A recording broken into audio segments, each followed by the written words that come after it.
Magandang umaga po sa inyong lahat. Tayo po ay maghanda na ngayon na ating sarili para sa ating pananambahan. At upang tulungan tayo sa paghandang ito, ating pong pakinggan ang isang prelude number. Ating pong taimtim na pakinggan ang prelude number na ito. At nawa, ito'y pumukaw sa ating puso, isip at damdamin tungo sa isang makabuluhan at mapitagang pagsamba sa ating banal at walalahating Diyos. Maraming salamat po.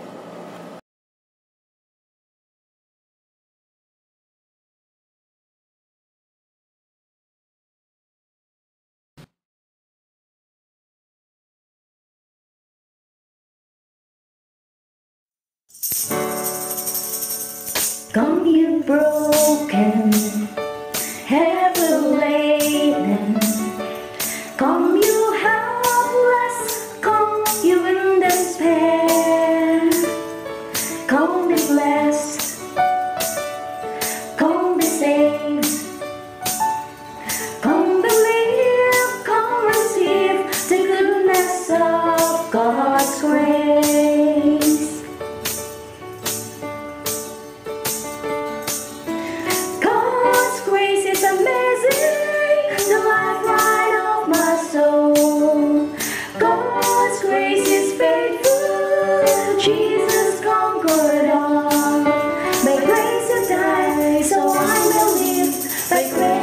I am saved. Come you weary, hope and be free. Come you helpless, lift your misery. Come be blessed and be blessed. Come be saved, come be saved. Come believe, come receive the goodness of God's grace. God's grace is amazing, the lifeline of my soul.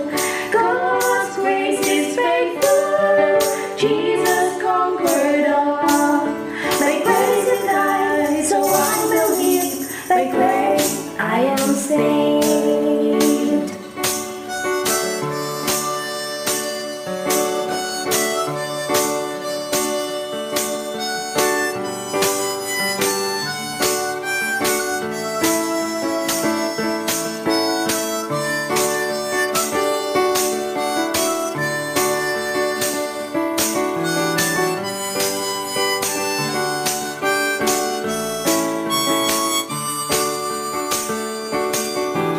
God's grace is amazing, the lifeline of my soul. God's grace is faithful, Jesus conquered all. By grace I died, so I believe. By grace I am saved. God's grace is amazing, the lifeline of my soul.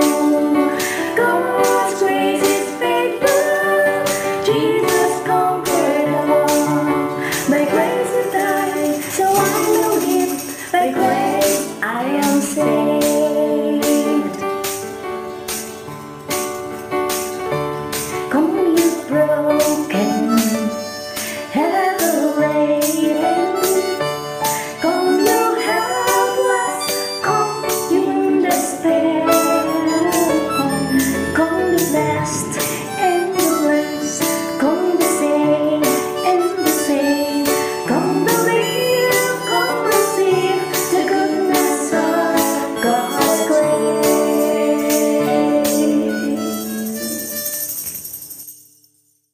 Tayo po ay dumako sa ating call to worship o panawagan sa pagsamba. Para dito, ating pong basahin ang ating teksto, Mateo 24, 42 hanggang 44. Magpuwat nga kayo sapagkat hindi ninyo nalaman kung anong araw paririto ang inyong Panginoon. Datapwat ito'y tarasasin ninyo na kung nalaman ng puno ng sambahayan kung anong panahon darating ang magnanakaw, ay siyang magpupuyat at hindi niya pabayaang tibagin ang kanyang bahay. Kaya nga, kayo magsihanda naman, sapagkat paririto anak ng tao sa oras hindi ninyo iniisip. Naway pagpalain ng Panginoon ang pagbasa ng kanyang salita. Magkaroon po tayo ngayon ng sandaling katahimikan. Habang nakayuko ang ating ulo at nakapikit ang ating mga mata, ating hilingin na suriin ng Panginoon ang ating puso, ating damdamin, ang ating buong sarili. Hingin natin ang tawad ating mga kasalanan. Ialay natin sa Kanya ang ating buong buhay at pagkatao. At tayo manalangin para sa paggabay at pumuna ng Banal na Espiritu sa bawat bahagi ng ating pananambahan.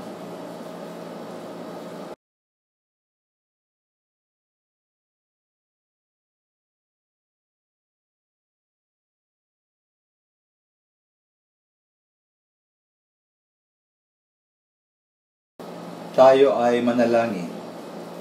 Dakilang Diyos, kami ay nagpupuri sa inyo dahil kayo ang Diyos na makapangyarihan sa lahat. Hawak ninyo ang lahat ng mga bagay at kayo, Panginoon, ang nagpapasya ng lahat ng mga kaganapan at pangyayari. Kayo, O Diyos, ang nagtutustos sa amin at nagpupuno ng aming mga pangailangan. Sa araw-araw at sa bawat sandali, kayo nag-iingat at nag-aalaga sa amin. Sa aming panambahan ngayong umaga, nawa ay madama namin ang inyong mapagmahal at umaaliw na presensya. Naway inyong panatilihing bukas ang aming isipan sa pagtanggap ng inyong aral at sa pag-unawa ng inyong kalooban. Naway inyong patuloy na palambutin ang aming puso upang kami ay makinig at tumalima sa inyong tinig na may pagpapakumbaba. At naway inyong higit pang pasiglahin ang aming buong sarili tungo sa isang ganap at sakdal na buhay ng pagsunod sa inyong aral at katotohanan. Maaring sandaling ito, Panginoon, ay meron kaming kasama sa panambahan na wala pang katiyakan ng langit at buhay na wala hanggan. Hipuin ninyo, Panginoon, ang kanilang puso, isipan at damdamin. Nawa ay magpasya sila ngayong umaga, Panginoong Yesus, na maghanda para sa inyong pagbabalik. Maghanda sa pamagitan ng pagsisisi at pagtalikod sa kasalanan at pagtitiwala sa inyo bilang tagapagligtas. Kasama rin ay ang pagsuko ng kanilang buhay sa inyo bilang Panginoon at Hari ng kanilang buhay. Higit sa lahat, nawa ang panambang ito ay magdulot ng kagalakan sa inyong puso, Panginoon, at kalwalatian sa inyong banal at dakilang pangalan. Ito ang aming dalangin sa pangalan ng aming Panginoong Hesus. Amen. Magandang umaga po sa ating lahat. Kamusta naman po ang linggo na dumaan? Sigurado po akong naramdaman natin ang pagmamahal at pag-aalaga ng Diyos sa atin sa kabila ng krisis na ating nararamdaman. Tunay na isang pribilehiyo ang magtipon bilang isang pananambahan sa kabila ng ating pisikal na pagkakalayo. Kaya po, ihanda po natin ang ating puso sa pamamagitan ng pag-aabi. Worthy is the Lamb. Thank you for the cross, Lord. Thank you for the price you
for the cross, Lord. Thank you for the price you paid, bearing all my sin and shame. In love you came and gave amazing grace. Thank you for this love, Lord. Thank you for the biggest things. Wash me in your cleansing flow. Now all I know, your forgiveness and embrace. Worthy is the Lamb seated on the throne. We crown you now with many crowns. You reign victorious,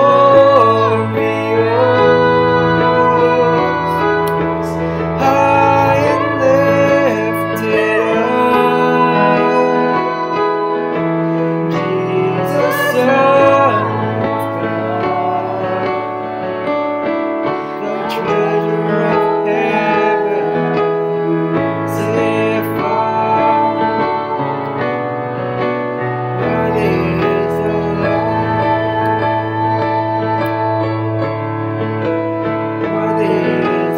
Worthy is the Lamb seated on the throne. We crown you now with many crowns. You reign victorious, high and lifted up. Jesus, Son of God,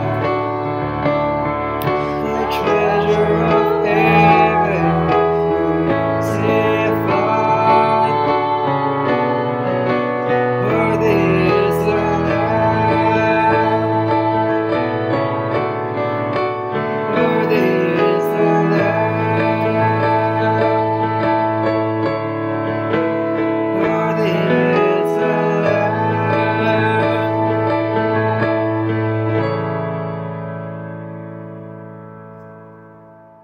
Para po sa ating next song, kay buti-buti mo, Panginoon.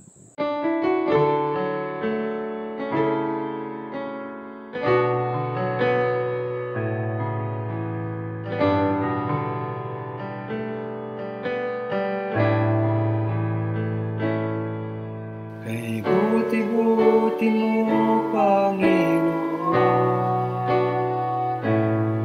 sa lahat ng oras, sa bawat araw, ika'y laging tapat kong magmahal. Ang iyong kapatahan ay magpawalang hanggan. Pinupuri, sinasamba kita, dakilang Diyos at Panginoon. Tunay ngang ika'y walang katulad, tunay ngang ika'y di nagbabago. Mabuting Diyos sa amin nagmamahal.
Kamusta po ang bawat isa? Kung saan man kayo nanonood, binabati ko po kayo ng isang Happy Evangelistic Sunday. Batiin po natin ang bawat isa sa pamamagitan ng isang kanta. This is the day that the Lord has made. This is the day, this is the day that the Lord has made, that the Lord has made. We will rejoice and be glad in it, and be glad in it. This is the day that the Lord has made. We will rejoice and be glad in it.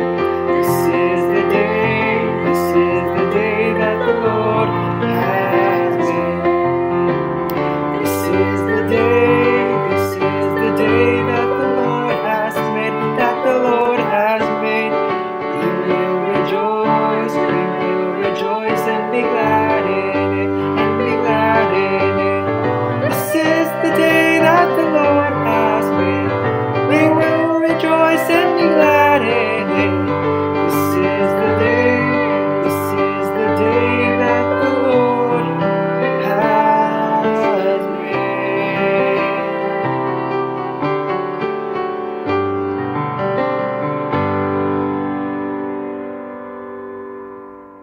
At para po sa ating mga announcements, para sa mga nangangailangan o sa mga nais magbigay, ay makipag-ugnayan sa mga sumusunod kay Ma'am Lisa at kay Sir John Mata. Pakisalo po tayo sa ating Bethany Fellowship Time, Lunes hanggang Sabado, alas 8 ng gabi. Na kahit po tayo magkalayo, maramdaman po natin ang kalapitan ng bawat isa sa pamamagitan ng aktibidades na ito. Lunes hanggang Sabado, 8 p.m. Ating COVID Bible School ng ating pastor, tutunghayin po natin ito Lunes hanggang Sabado. Mapanood po natin ito tuwing umaga at kung hindi pa po ninyo ito napanood o may mga ibang mga CBS video na hindi po natin naabutan, pumunta lang po tayo sa ating Bethany Baptist Church Cubao Facebook page at i-click po ang videos tab. Dito po natin mahanap ang mga CBS lessons na atin pong hindi naabutan. Tinatawag pong atensyon ng ating mga fellowship groups, Senior MA, YA, YP, JY, na ating pong isumite ang ating mga scheduled special numbers kay Ma'am Vivian. Na hindi po natin makinkin lamang ang ating mga talento. Ito po ay ating maibahagi. Ngayong araw ay isang special na araw, Evangelistic Sunday. Kaya kung meron po tayong mga kaibigan na nais po nating bahagian ng salita ng Diyos, itag po natin sila. I-mention po natin sila sa baba, sa comment section, sa baba para sila po yung makihalubilo sa ating Sunday service. Na sila po yung mabahagian din ng Ebanghelyo.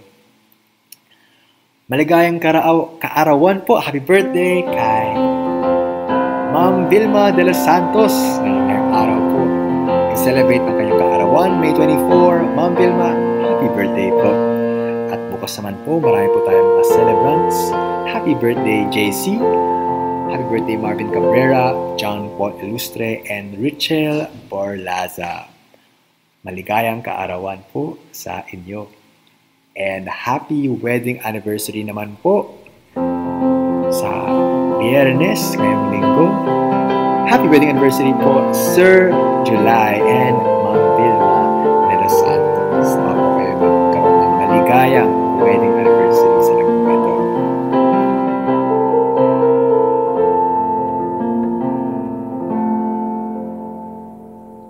Tayo pinagpala po ngayong umaga ng espesyal na numero.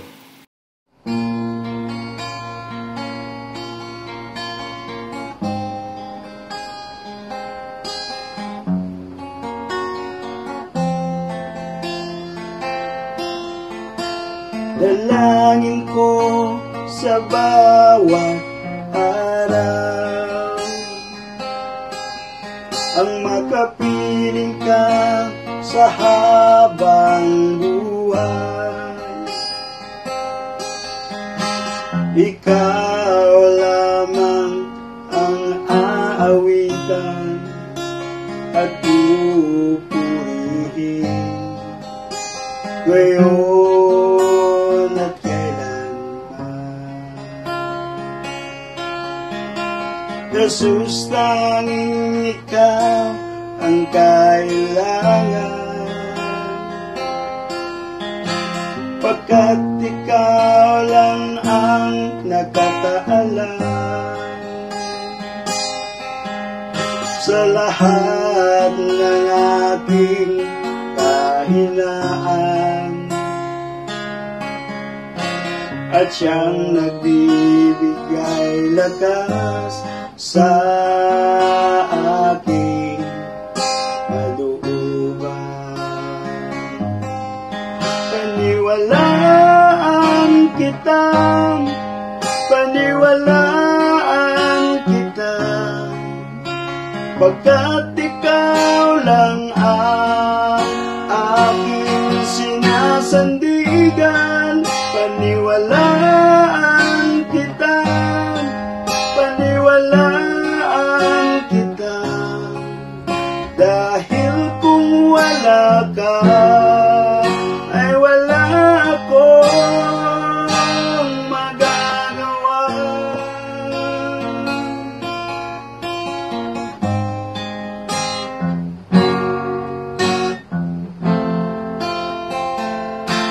Jesus, habang ako'y nabubuhay, tanging ikaw lang ang nakakaalam. Ang mga nais mo'y walang saysay kung wala ka, Jesus, sa aking buhay. Paniwalaan kita, paniwalaan kita, pagkat ikaw lang ang aking sinasandigan.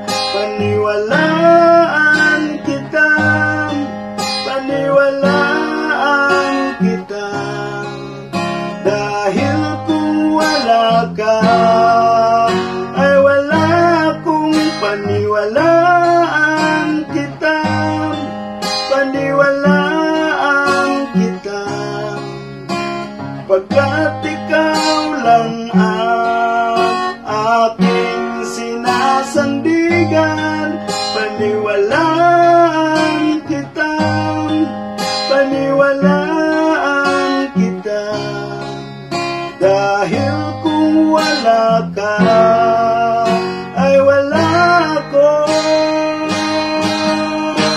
magagawa.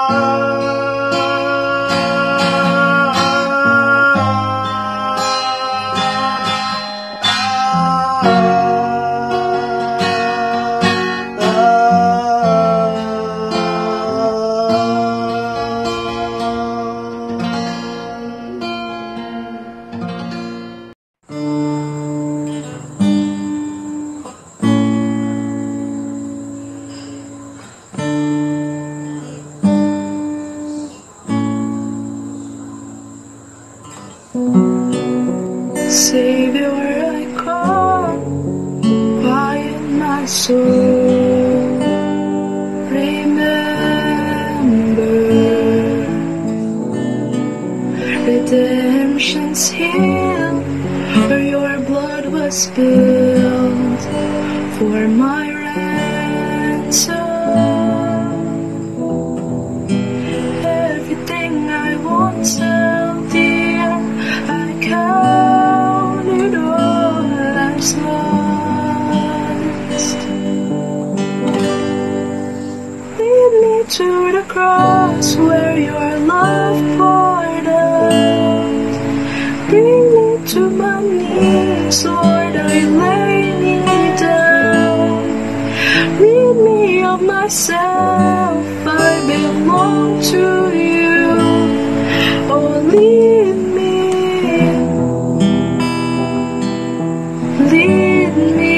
to the cross. You were as I tempted and tried.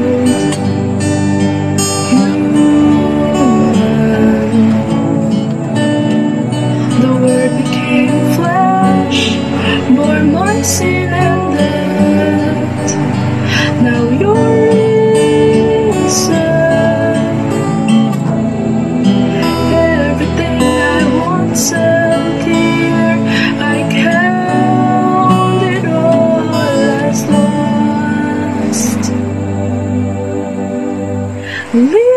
to the cross where your love poured out.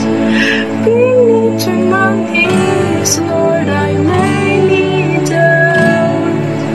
Rid me of myself, I belong to you. Oh, lead me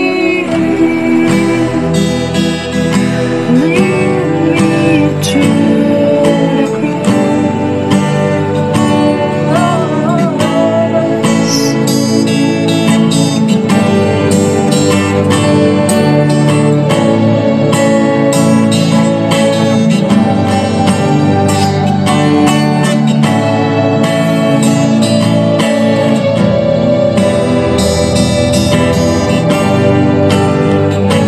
To your heart,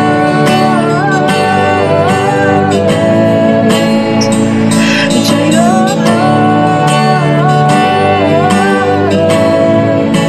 lead me to your heart, lead me to your heart,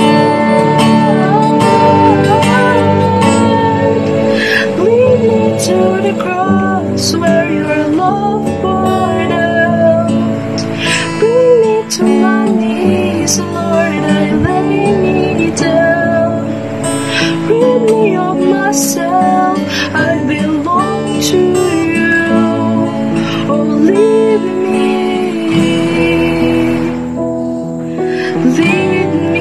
to the cross. To your heart, lead me to your heart, lead me to your heart.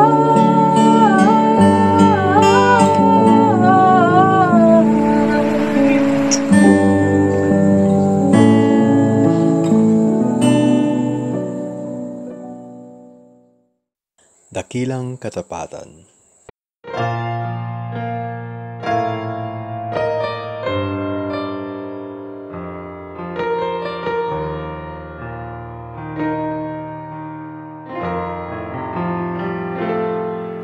Sadyang kay buti ng ating Panginoon, magtatapat sa habang panahon.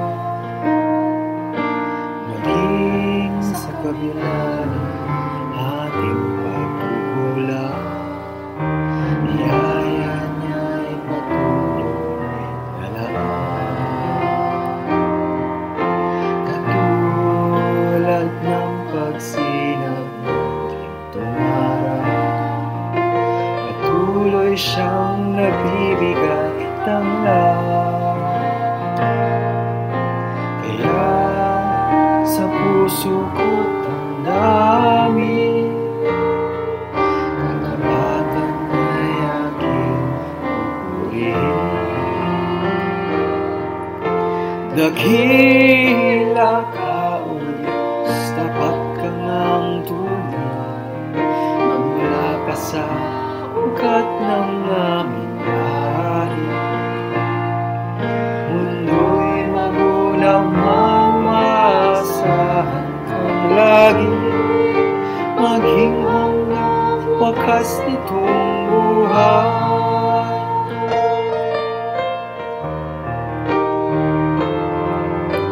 Kaya, O Diyos, kita'y laging pupurihin. Sa mundo'y aking awitin, dakila ang iyong katapatan. Pag-ibig mo'y walang hanggan. Dakila ka, O Diyos, sa habang panahon.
Maraming salamat po sa pagpapalang iyon. At para po sa ating mensahe ngayong umaga, Pastor Evias Acorda. Muli po ay magandang umaga sa inyo lahat. Tayo dadako na po sa ating pag-aaral ng salita ng Panginoon. Ang ating pong paksa ngayong umaga ay ang pagbabalik ni Kristo o ang pagbabalik na ating Panginoong Yesus. At ang teksto po natin ay hangos sa aklat ng Mateo 24, versikulo 42 hanggang 44. Ang sabi po sa ating teksto, magpuyat nga kayo sapagkat hindi ninyo nalalaman kung anong araw paririto ang inyong Panginoon. Tatapwat ito'y tarasin ninyo na kung nalaman ng puno ng sambahayan kung anong panahon darating ang magnanakaw, ay siya'y magpupuyat at hindi niya pabayaang tibagin ang kanyang bahay. Kaya nga kayo'y magsihanda naman sapagkat paririto ang anak ng tao sa oras na hindi ninyo iniisip. Ano po kaya ang isang maaring dahilan kung bakit po mabilis na kumalat ang COVID sa ating bansa at sa ating mundo? At marami nga po ang nahawa at marami ang namatay. Marahil po dahil ang mga tao po, lahat tayo, ay hindi nakahanda. Marahil po kung bago pa kumalat ang COVID, sa maraming lugar ay meron ng vaccine o kaya po meron ng gamot o lunas, maaring mas kaunti po ang nahawa at mas kaunti ang namatay. Mga minamahal, may isa pong darating na binanggit sa Biblia na higit pa po sa isang pandemic. At pag nangyari po yon, apektado po ang buong mundo. Ito po ang pagbabalik na ating Panginoong Yesus.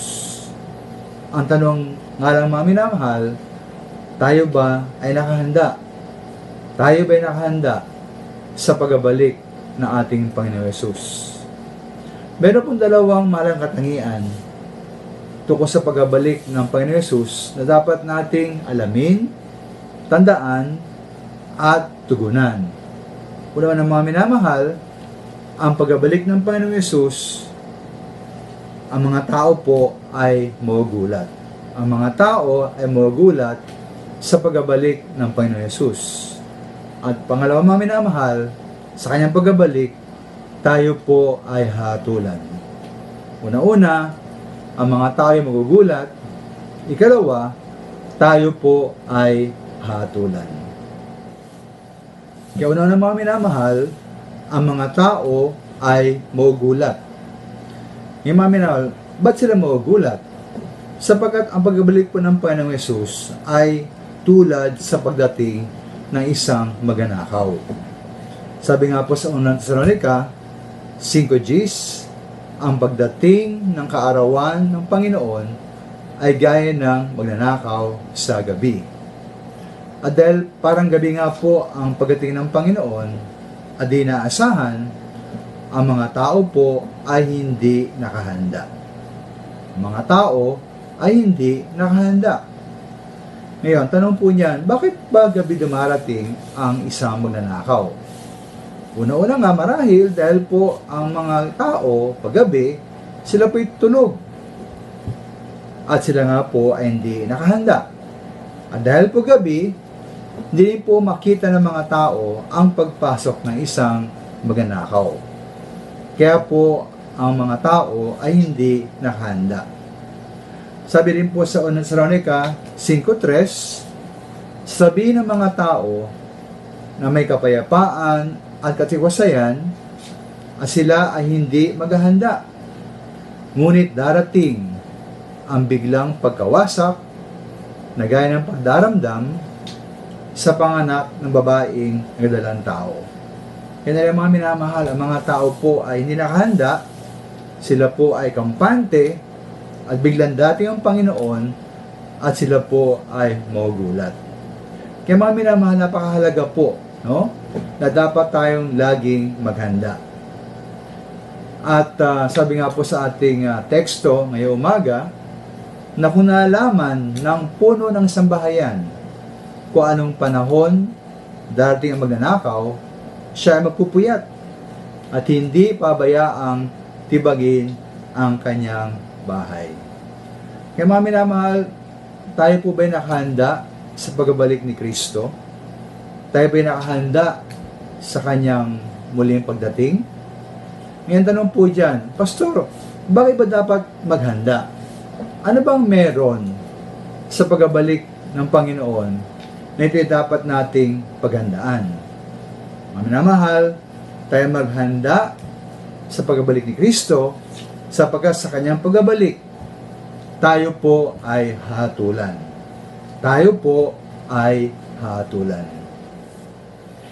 O mga minamahal, sa kanyang pagbabalik, sa muling pagdating ng Panginoong Yesus, tayo po ay kanyang hatulan. Ibibigay po ng Panginoon, ibibigay ni Kristo ang karapat-dapat sa bawat isa ayon sa kanyang ginawa. Ito nga pong sabi po sa Mateo 16:27, na ibibigay po ng Panginoong Yesus ang karapat-dapat sa bawat isa sa kanyang pagbabalik. At meron pong tatlong mahalagang bagay tayo makikita mula po sa Mateo 16:27 ukol po sa pagbabalik po ng Panginoong Yesus. Una-una mga minamahal, ang pagbabalik ni Kristo ay maluwalhati. Glorious po ang kanyang pagbabalik. Kasama po ang mga anghel at pagbalik niya mga minamahal ay sa kalulatian ng kanyang Ama. Hindi po tulad ng unang pagdating ng Panginoon na siya ay dumating na may pagkapakumbaba bilang lingkod at karaniwan tao. Siya po ay dumating ng unang pagkakataon para maglingkod.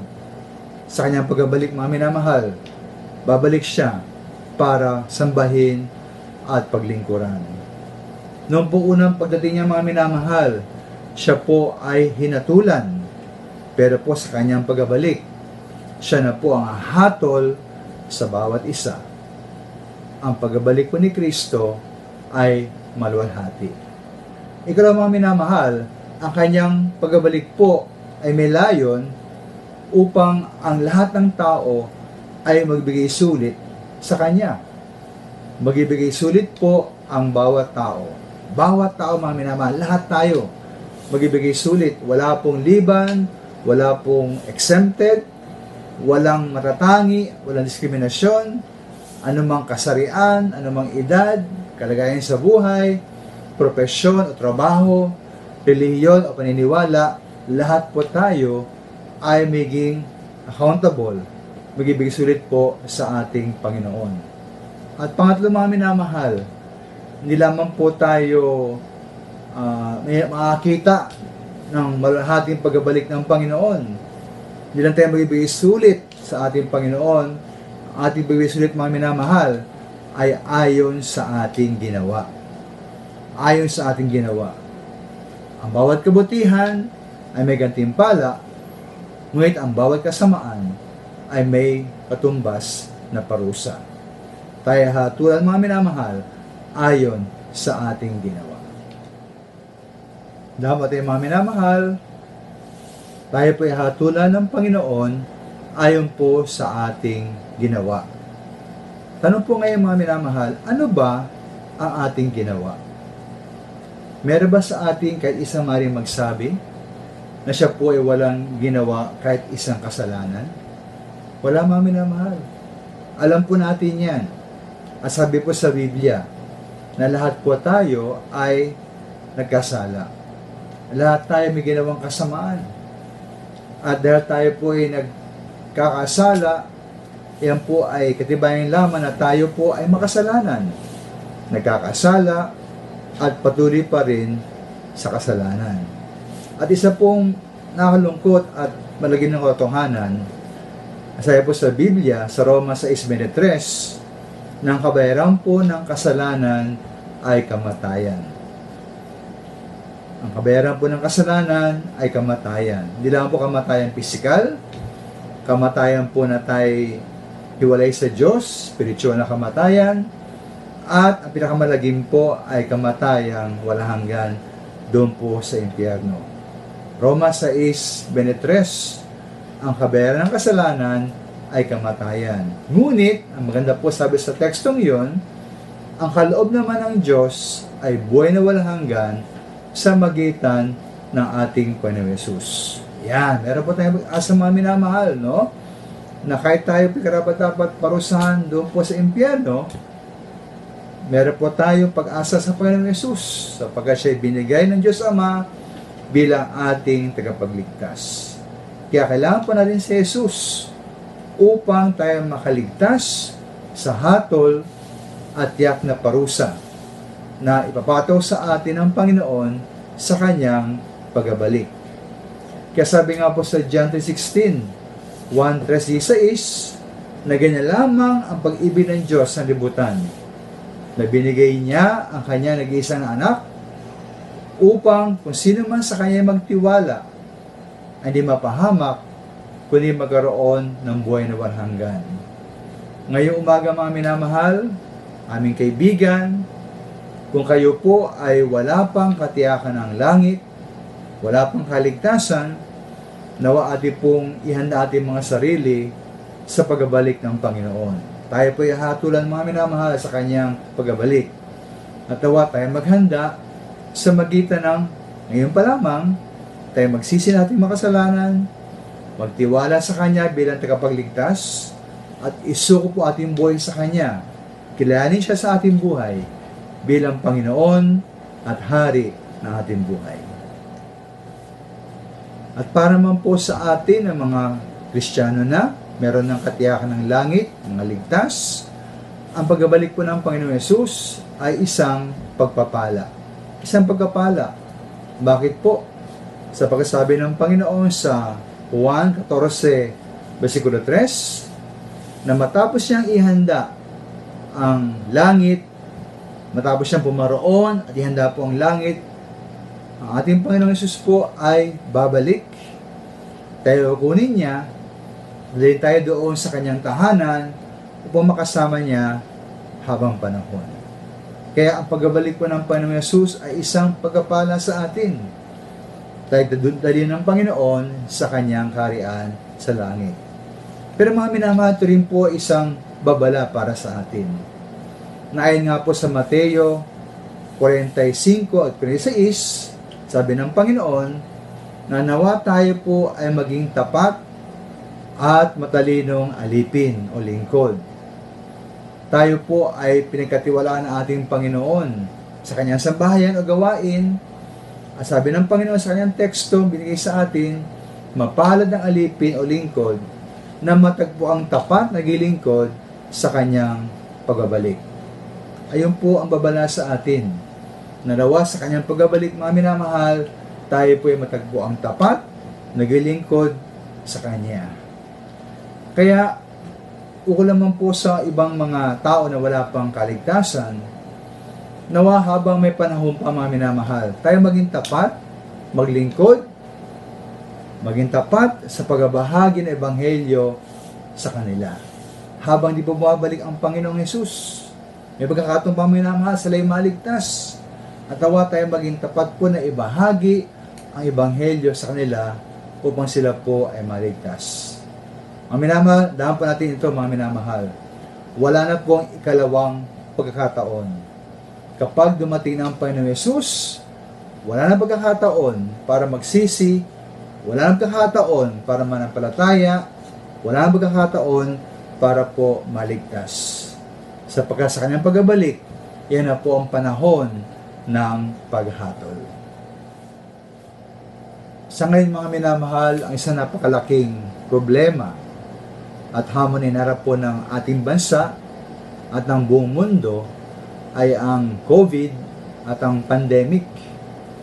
At dahil po rito, ang mga mayamang mga bansa at mayaman din mga kumpanya ay nag-isikap po at nagmamadaling makagawa ng vaccine o lunas o gamot laban po sa COVID.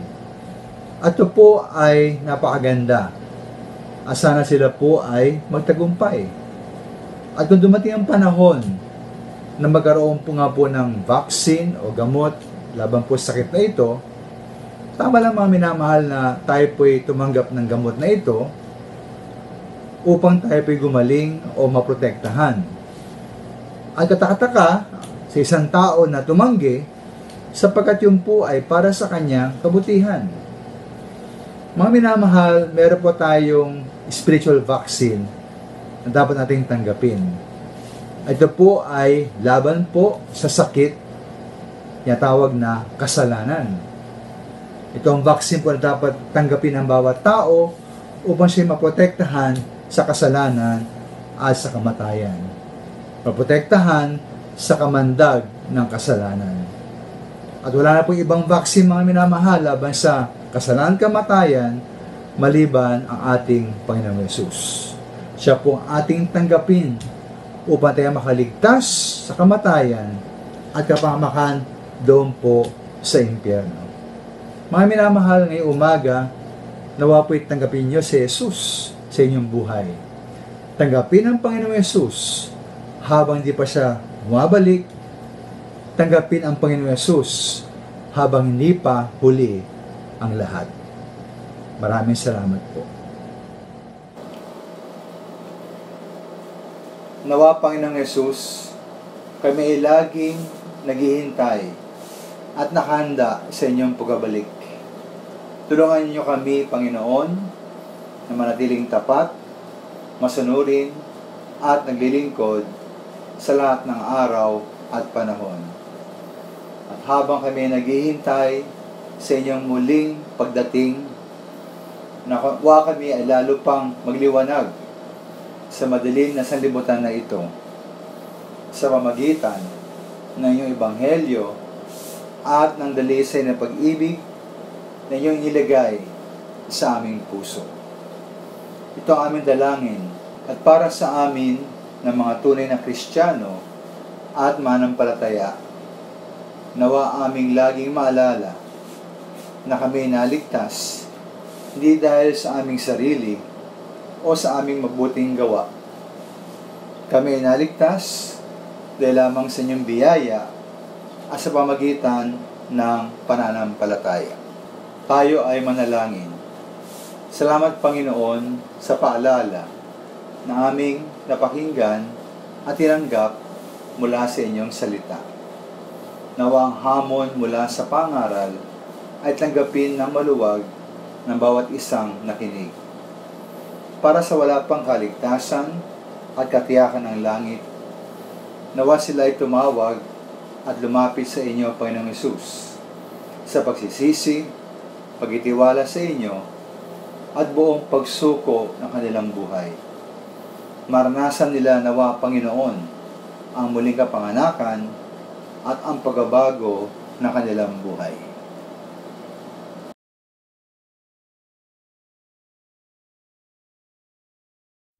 Tayo po itadako sa ating pagbibigayan. Mateo 6:19 hanggang 21. Huwag kayong magtipon ng mga kayamanan sa lupa, na dito'y sumisira ang tanga at ang kalawang, at dito'y naghukay at nagsipagnakaw ang mga magnanakaw. Kundi, magtipon kayo ng mga kayamanan sa langit, na dooy hindi sumisira kahit ang tanga, kahit ang kalawang, at dooy hindi nanghuhukay at hindi nagsipagnakaw ang mga magnanakaw.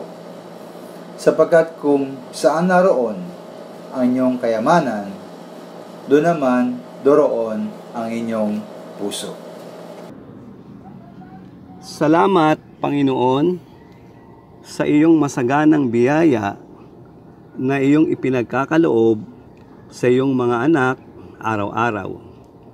Sa amin pong pagbibigayan ngayon ng aming handog at ikapo ay magkaroon kami ng bukal na puso at kagalakan sa anumang halaga ang aming maipagkaloob, na ito po'y magamit sa pagpapalaganap ng iyong salita at makatulong sa pangangailangan ng iyong gawain sa loob at labas ng iglesia. Ang lahat ng ito'y aming dalangin sa pangalan ng aming Panginoong Hesus. Amen.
Panginoon Diyos na makapangyarihan sa lahat, nagpapasalamat kami sa aming pagbibigayan. Nawa pagpalain mo ang salaping aming nakalap upang ito'y magugol sa bahay-sambahan. Dalangin namin, patuloy ninyo kaming ingatan sa araw-araw, lalo na ang aming mga pinagkakakitaan.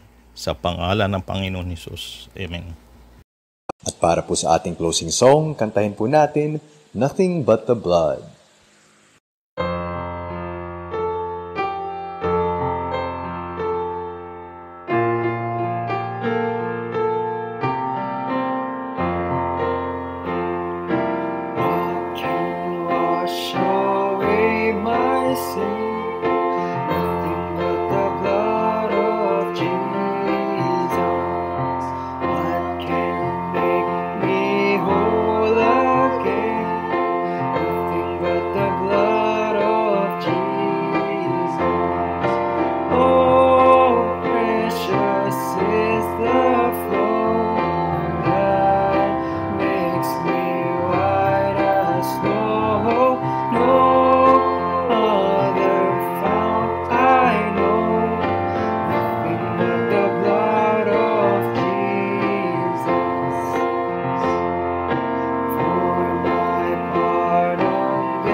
Panginoon Diyos na makapangyarihan sa lahat, na may likha ng langit at lupa, kami po ay magpapasalamat sa iyo na kami po ay iningatan mo at pinagpala sa loob ng isang linggong lumipas. Na kayo ang patuloy na nagpapatatag ng aming espiritu upang maging matatag ang aming pananampalataya sa lahat ng pagsubok na dumarating sa aming buhay. Amang banal, kami po ay linisin mo sa aming mga pagkukulang at kalikuang aming nagawa sa iyong harapan. Patawarin mo kami sa salang nagawa upang kami ay karapat-dapat sa iyo, Panginoon. Salamat, Panginoon, sa aming pananambahan at sa mga awiting handog ng pagpupuri para sa iyo at ang mensahe ng Ebanghelyo na aming narinig sa umagang ito, na naway maging daan ito upang ang mga taong di pa tumanggap ay maligtas sa tiyak na kapahamakan sa impyerno sa pamamagitan ng biyaya ng iyong anak na si Hesus Kristo. Salamat, Panginoon, sa mga ginamit mo upang maging matagumpay ang aming pananambahan ngayong umaga, ang aming Pastor Ebies, song leader, pati na ang mga nasa likod ng pagbuo ng programa na sa pamamagitan ng social media ay nagagawa nilang maihatid ng maayos ang aming pagsamba sa iyo ngayong araw. Dalangin din namin sa iyo, Panginoon, naway magkaroon na ng pagwawakas ang dinaranas na problema ng buong mundo sa sakit na kumalat sa lahat ng bansa. Pagkalooban mo, O Diyos, ng iyong kapangyarihan at sapat na talino ang mga dalubhasang tumutuklas ng mga pangkontrang gamot sa virus na ito upang maging mapayapa na ang lahat ng tao, lalong-lalo na sa aming bansa at kung saan kami sa iyo'y nagpupuri at sumasamba. Sa pagtatapos ng aming pananambahan sa umagang ito, salamat muli sa iyong patnubay at sa mga oras na natitira pa sa maghapong ito. Kayo, O Diyos, ang mag-ingat at ang pangalan ninyo ang maitaas. At ang lahat ng ito ay aming pinasasalamatan sa pangalan ng iyong anak na si Hesus Kristo, na sa amin nagbigay ng buhay na walang hanggan. Amen.